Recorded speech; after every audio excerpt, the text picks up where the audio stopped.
Cucuzza! You're not gonna find these in the grocery store. You gotta know somebody.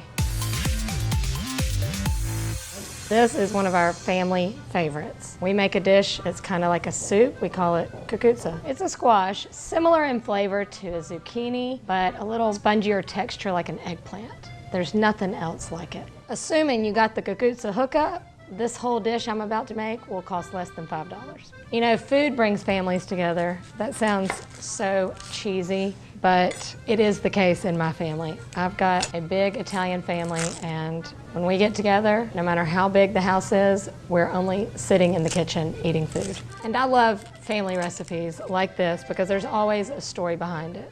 My great-grandmother, this was one of her favorite dishes. She grew up an orphan, and she would definitely have preferred this over a filet mignon any day. I was super pregnant and was not going to be able to be in town for her actual 100th birthday, so I had her pretend 100th birthday, and we served this cucuzza and chocolate-covered cherries, like the ones out of the box with the jelly stuff in it. And that's all. Those are like her favorite things. I hope you're having a glass of wine with me. It's part of the experience. I mean, come on. So anyway, I'm gonna start, like most Italian dishes, with olive oil, garlic, and onion. And there is no recipe for this, you know, like most family recipes. I remember trying to follow my mom or grandmother around with like my little notebook to be like, okay, now what did you just put in there? Only they can make it the same every time. I'd love to hear about your family recipes. Comment below and let me know some of your favorites. Maybe I will tackle them one day. This kind of cooking smells like Sunday morning.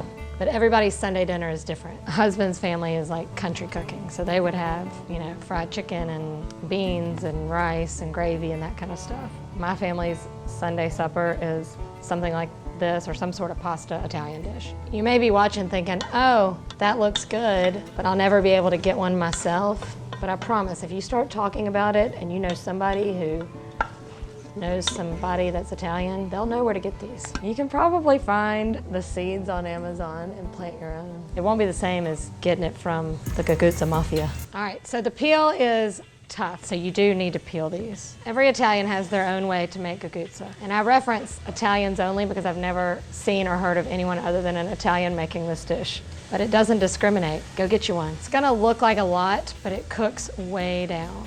If you've ever made cucuzza, I would love to hear how you make it. So now I'm gonna cut it in big old chunks. Add a little salt.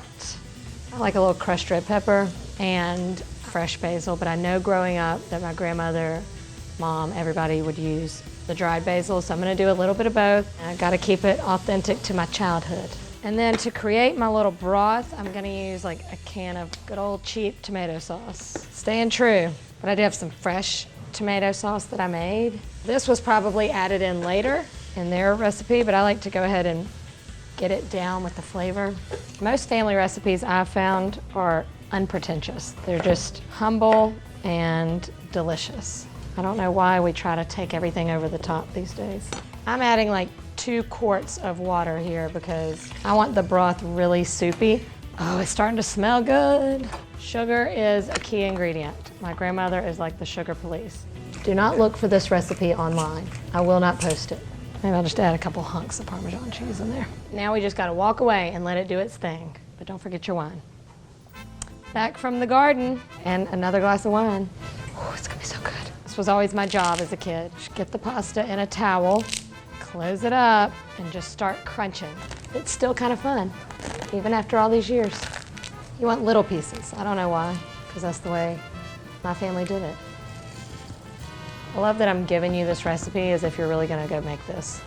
Time to dish it up. I'm going to stir in a little fresh basil, which may or may not have been part of the family recipe. Here we go.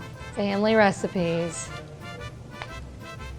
The absolute finishing touch, Parmesan cheese. Parmigiano Reggiano. Maybe another little crack of pepper. How good does this look? Now this is my idea of comfort food. Cucuzza!